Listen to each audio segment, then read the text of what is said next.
Glória a Deus. Vamos meditar na palavra do Senhor por alguns instantes. Pode levar, tranquilo.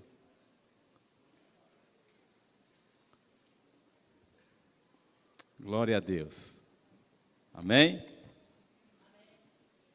Nós vamos meditar por alguns instantes na palavra do Senhor. E um tema que nós colocamos para esta meditação é a vinda de Cristo ao mundo, né? Não estou falando da segunda vinda, não, estou falando da primeira mesmo, certo? A vinda de Cristo ao mundo. E vamos ler o versículo 15 do texto que nós lemos no início do culto, que é 1 Timóteo capítulo 1. Apenas lendo o versículo 15, certo? 1 Timóteo capítulo 1, versículo 15. E a palavra do Senhor diz assim para nós: esta afirmação é fiel e digna de toda aceitação. Cristo Jesus veio ao mundo para salvar os pecadores, dos quais eu sou o principal. E interessante que Paulo, ele faz essa afirmação, mas essa afirmação é para cada um de nós. Cada um de nós é o principal pecador, é o maior pecador, tá? Na sua ótica, na sua visão. Então, quando nós lemos esse texto, diz que Cristo Jesus veio ao mundo para salvar os pecadores. E para adentrar nesse assunto, eu queria abordar apenas 3 tópicos aqui. O primeiro deles é que essa questão de Jesus vir ao mundo está relacionado com o problema da humanidade, tá? Toda a problemática vivenciada pela humanidade tem tudo a ver com Cristo vir ao mundo. E o primeiro ponto que eu queria falar para a igreja é a respeito da corrupção ou depravação, tá? Quando nós lemos Gênesis capítulo 6, versículo 3, diz assim: então disse o Senhor, por causa da perversidade do homem, meu espírito não contenderá com ele para sempre, e ele só viverá 120 anos. Então nós vamos observando que logo na origem, logo no primeiro momento em que a humanidade estava evoluindo, crescendo em quantidade, em experimentos, em experiências, aí nós vamos percebendo que chega em Gênesis capítulo 6, ele diz a respeito de por causa da perversidade do homem. Então nós encontramos aí que houve logo na origem de todas as coisas uma corrupção, uma depravação, uma degradação moral, uma perversão da humanidade. Por que que a gente fala que houve uma perversão da humanidade? Por que que a gente fala nessa degradação moral? Por que que a gente fala em corrupção? Porque logo no início nós encontramos a desobediência a Deus, e o homem não foi feito para desobedecer a Deus.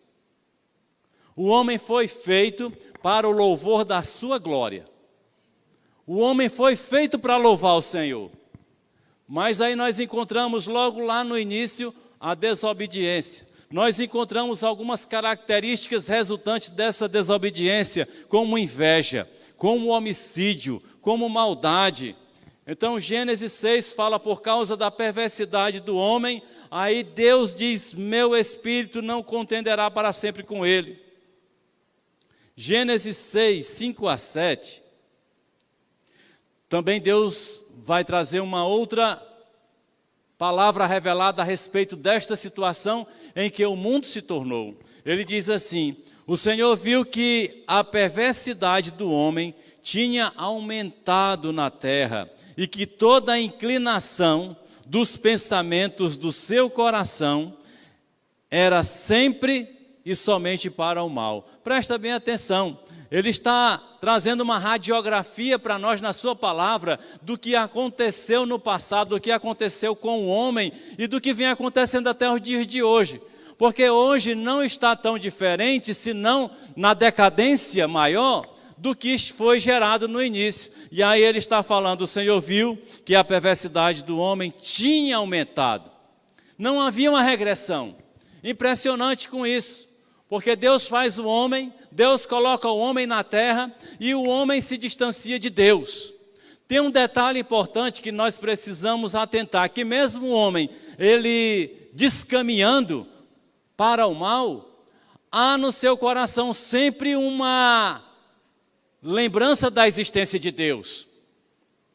Porque quando a gente vai buscar no estudo sociológico, nós encontramos que nas várias tribos desse planeta, nas regiões tribais, sempre há uma busca de uma adoração a uma entidade, a um ser, a alguma coisa, porque há no coração um DNA da presença de Deus, só que pela desobediência o homem se distancia desta verdade e começa a cometer as suas maiores desgraças, os seus maiores pecados, a corrupção.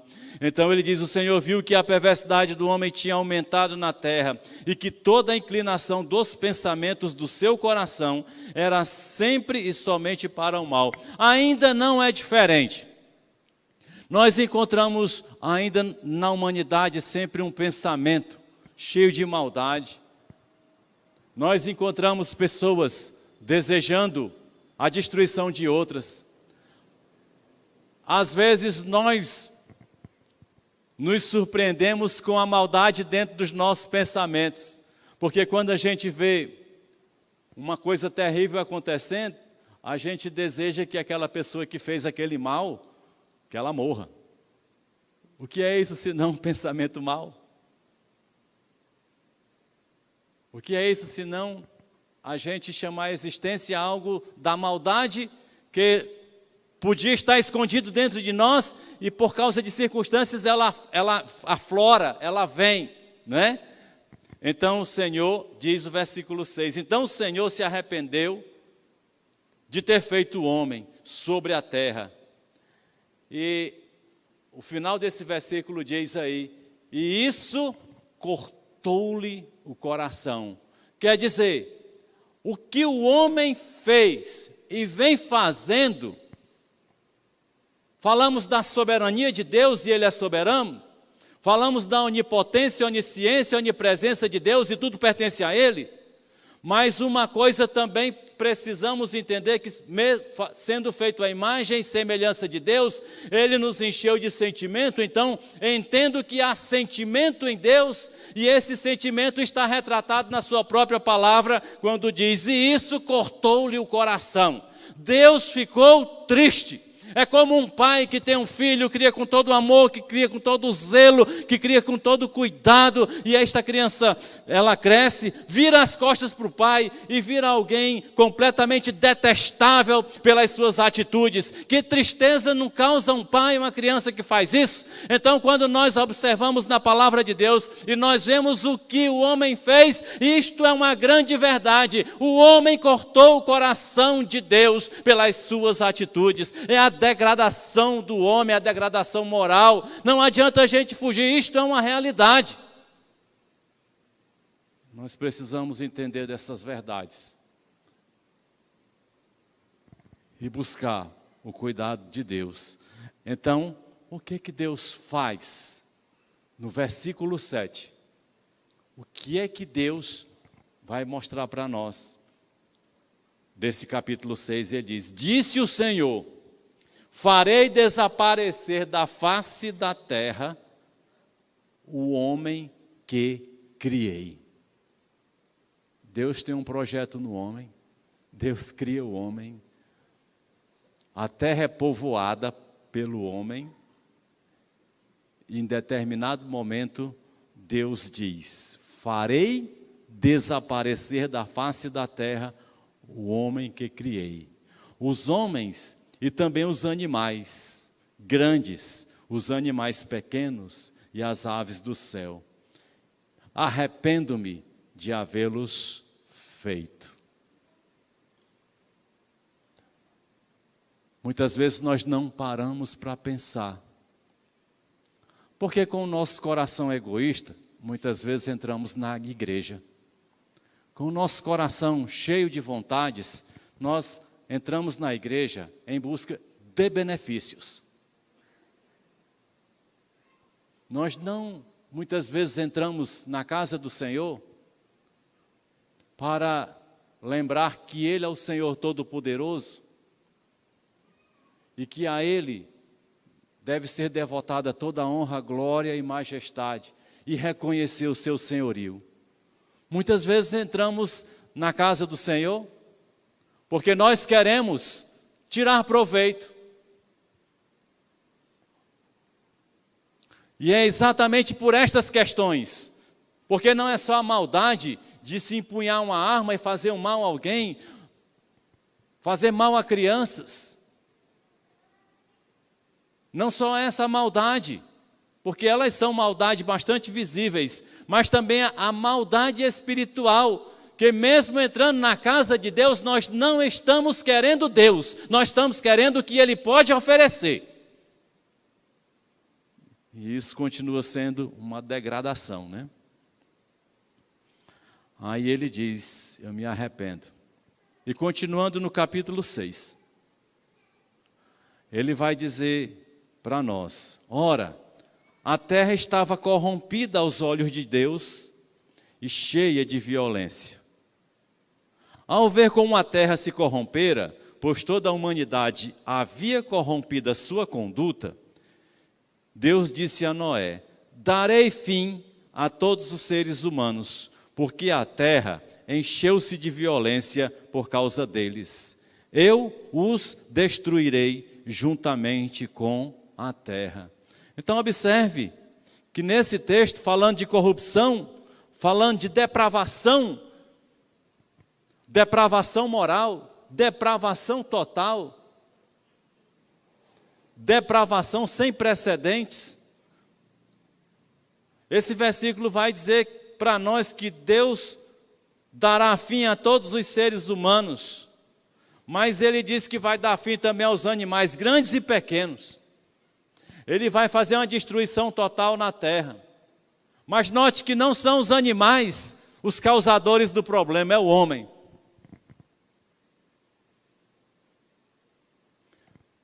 O homem, na maldade do seu coração, onde ele chega, ele acaba causando problema.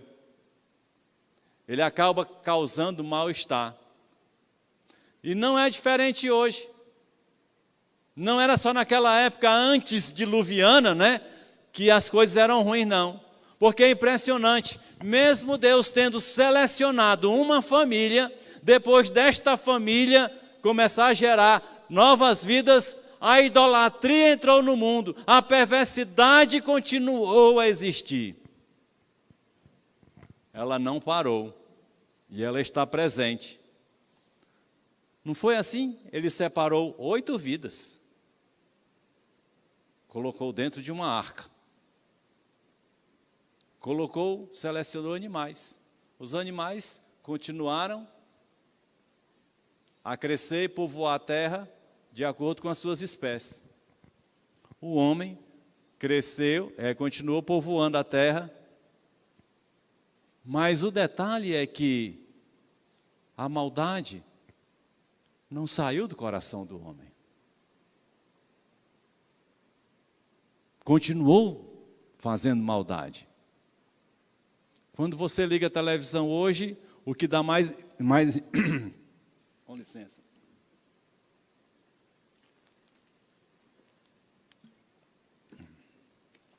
O que continua dando mais ibope, que dá mais ibope é os programas que têm maldade.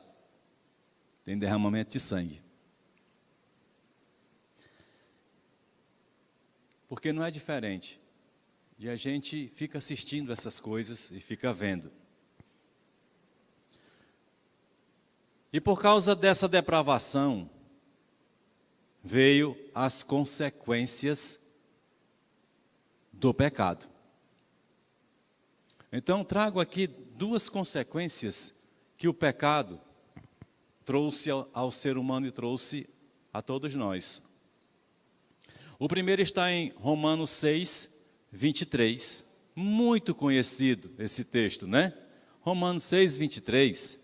Ele vai dizer assim: pois o salário do pecado é a morte,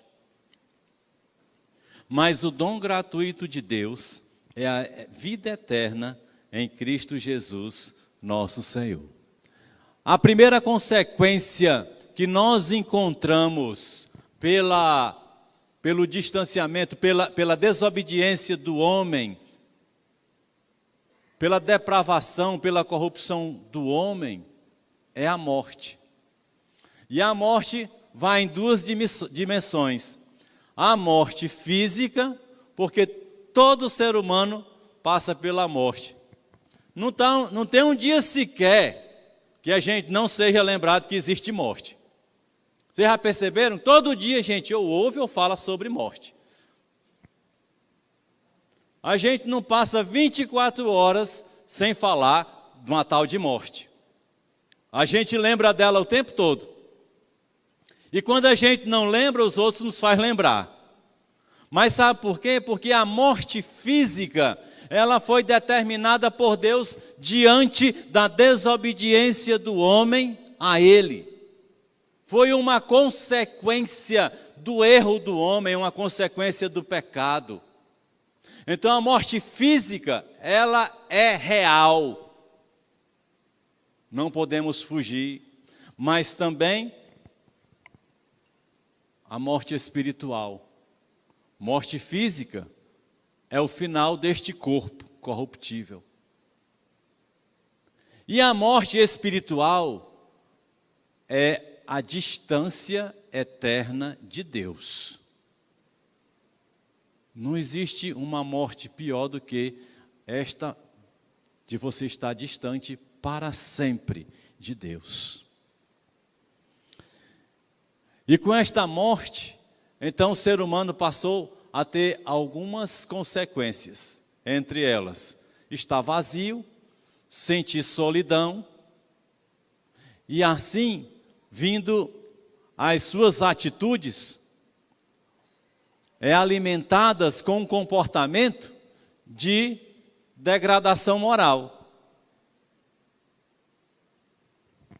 É engraçado que aqui teve aquele carnaval fora de época, né? Impressionante como tem pessoas que conhecem a palavra de Deus e ainda se submete de sair da presença de Deus e se descaminhar para ambientes que sabe que são intoleráveis por Deus.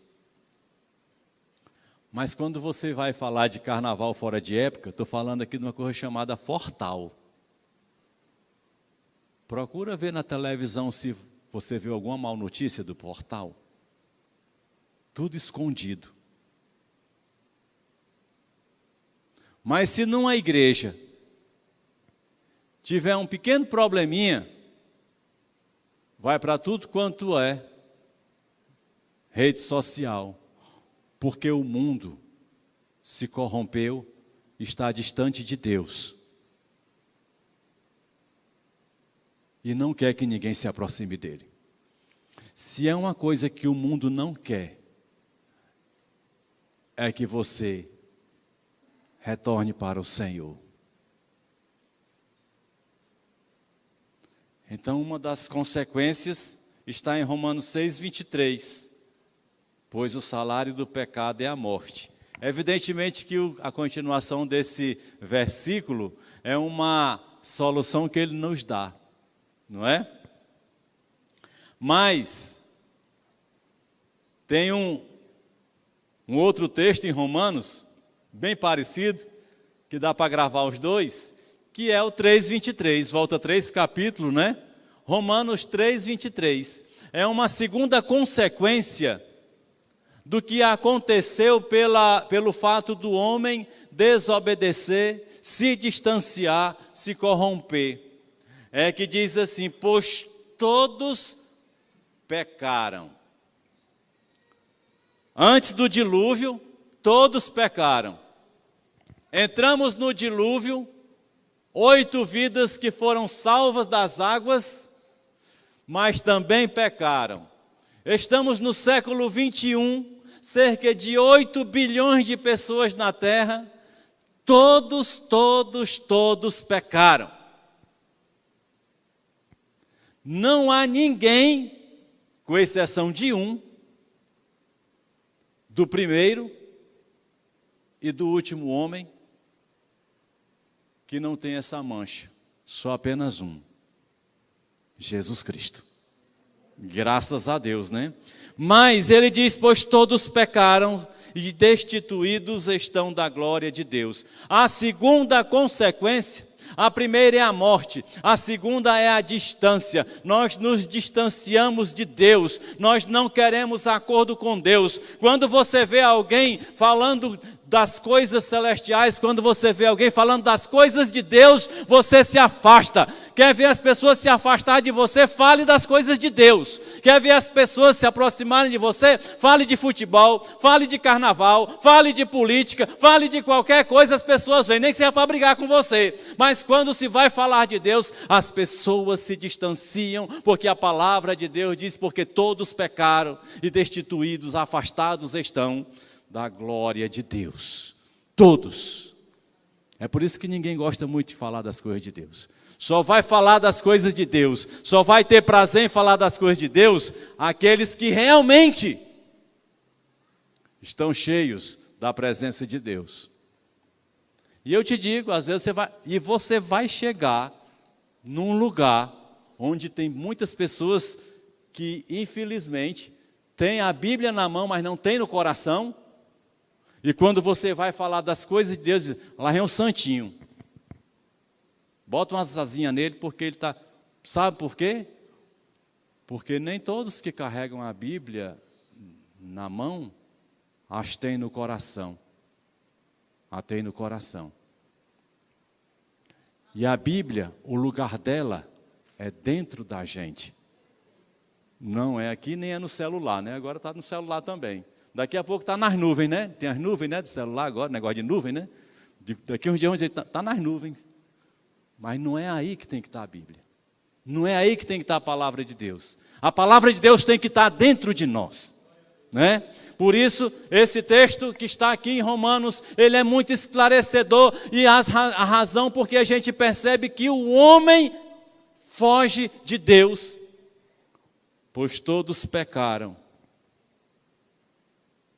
e estão destituídos da glória de Deus. Essa é a consequência do pecado. Mas Deus traz solução. Deus traz uma solução para o homem. Porque Deus fez o homem para o louvor da sua glória. Se Ele não quisesse trazer solução para o homem, Ele não tinha arrastado Noé e a sua família para dentro de uma arca. Tinha acabado, era com tudo ali mesmo. Tinha dado por fim.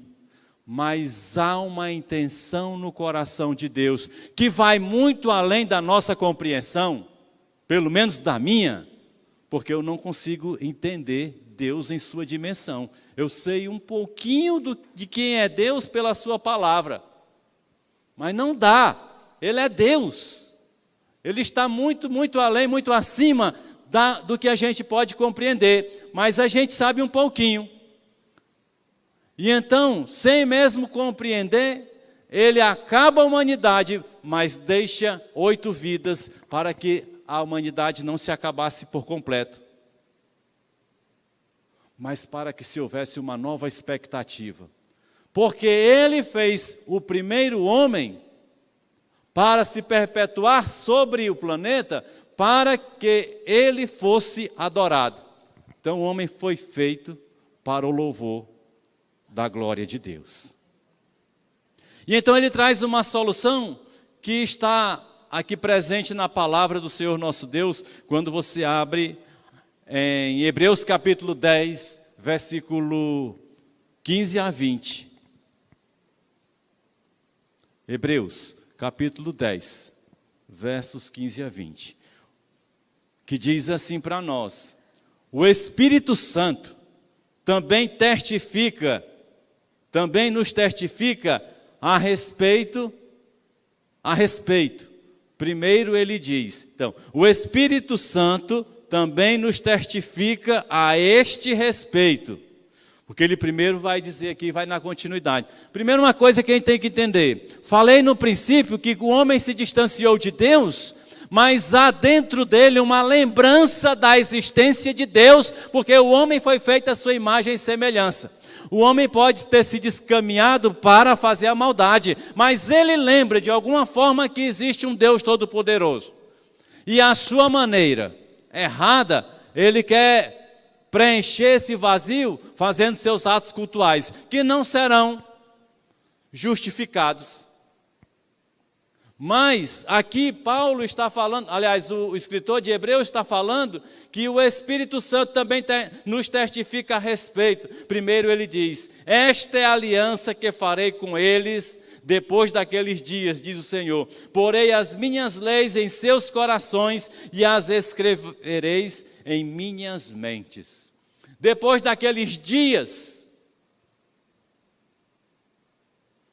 que acabou com o dilúvio, ele começa a preparar uma entrada dele na terra através de seu filho. Porque Jesus veio ao mundo. Na verdade, Cristo veio ao mundo e se transformou em Jesus.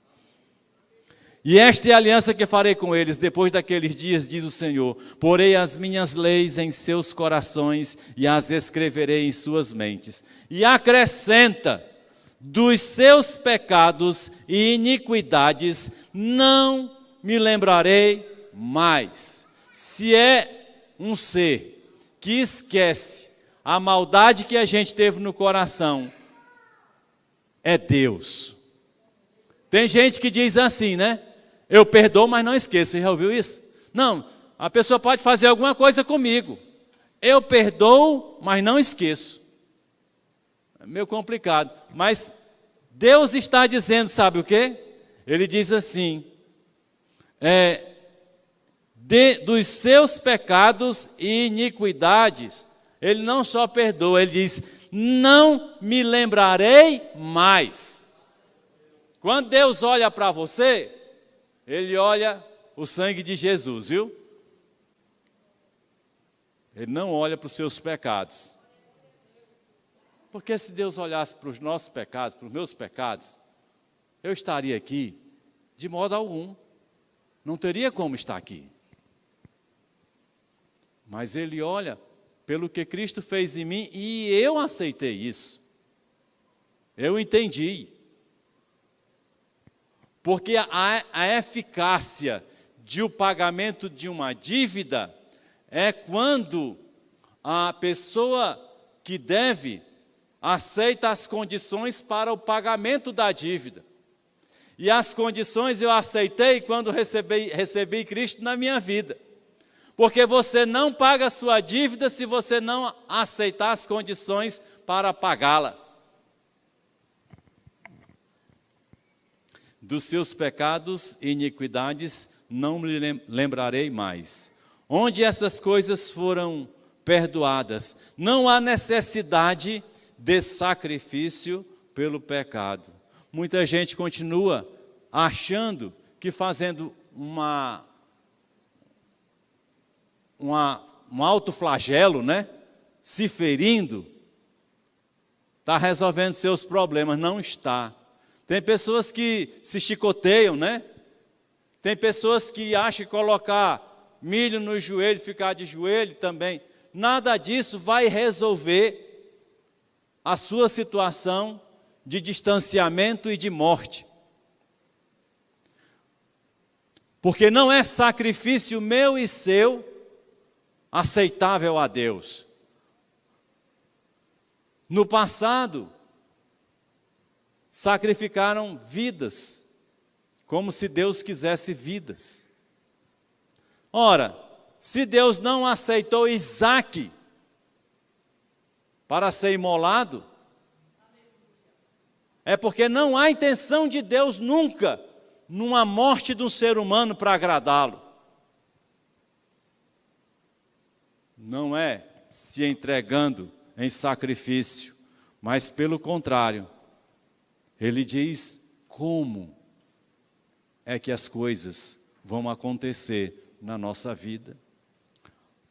No versículo 19, então, ele diz assim para nós: portanto, irmãos, temos plena confiança para entrar no Santo dos Santos, pelo quê?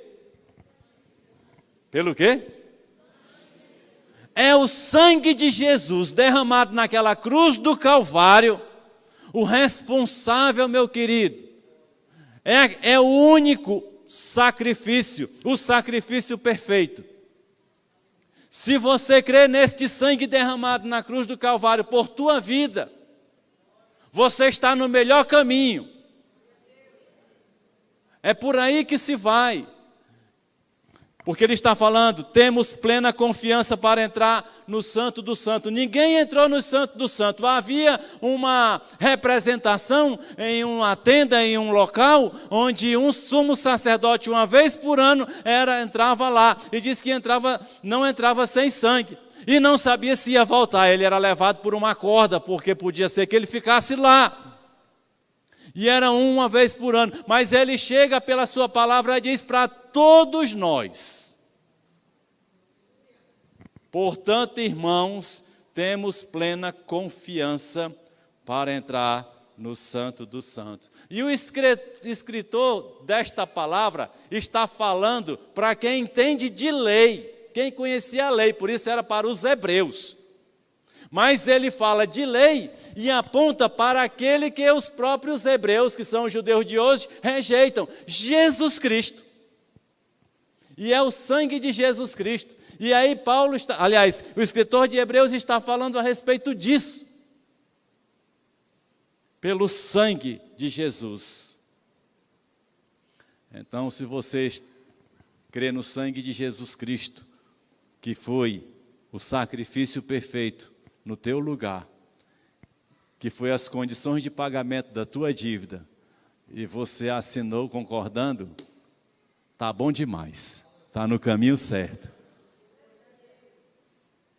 Fica tranquilo quanto a isso. E o 20 diz: por um novo e vivo caminho que ele nos abriu por meio do véu, isto é, do seu corpo, o corpo de Jesus Cristo. Por isso que o Verbo se fez carne e habitou entre nós. Por isso que Jesus veio ao mundo. Jesus veio ao mundo não para ser rei. Jesus não veio ao mundo para ser aclamado. Jesus não veio ao mundo para ser diferente, colocado em tronos acima. Jesus veio ao mundo para que através do seu corpo, do seu sacrifício, do seu sangue derramado, nós tivéssemos uma oportunidade. Porque não é a minha bondade, não é o ser, não é o que eu faço ou deixo de fazer que está dizendo que eu vou para o céu, mas é o sacrifício de Jesus que me faz uma nova criatura, um novo ser. E se eu recebi o sacrifício de Jesus na minha vida, eu vou caminhar de acordo com a vontade dele. Um erro na minha vida será um acidente, não será prazeroso. Não será algo que eu goste. Porque em processo de santificação significa dizer que ainda temos muito a aprender, mas significa dizer que nós estamos crescendo e amadurecendo. Então, se você gosta de fazer o que desagrada a Deus, questione a sua experiência com Deus. Ela está errada. Nós não gostamos de fazer o que desagrada a Deus. Se acontecer por um acidente, e um péssimo acidente na nossa vida. Mas então, finalizando essa palavra, pelo sangue de Jesus, que é o novo e vivo caminho. Não é só um caminho novo, É um caminho vivo, porque Jesus está vivo, porque Ele está vivo. E nós nos encontraremos com Ele. E se você tem Jesus Cristo na sua vida, de um jeito ou de outro, um dia você vai estar com Ele. Se você já abriu seu coração para Jesus, já encontrou-se com Ele, não tem como dar errado, você vai se encontrar com Ele. Amém?